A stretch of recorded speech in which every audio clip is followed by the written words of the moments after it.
If you want to set up custom notification sound on the Samsung Galaxy S25, you will have to start by opening your Samsung folder and you have to search for My Files. You will have to just open it, and now you have to navigate into internal storage.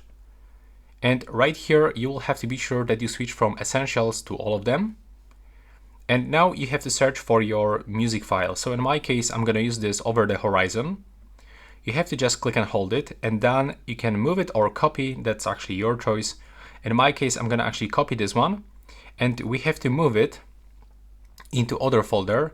So we have to go into internal storage, and we have to go for notifications and tap copy here.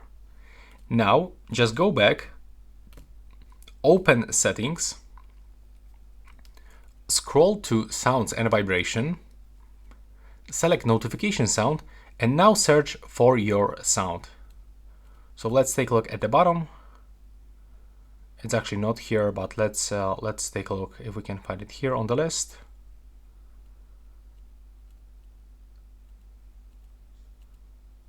As you can see, it appears just right here. So we can select this, and now it's finished. That's how we can actually set custom sound. If you find it useful, please leave a like and a comment below.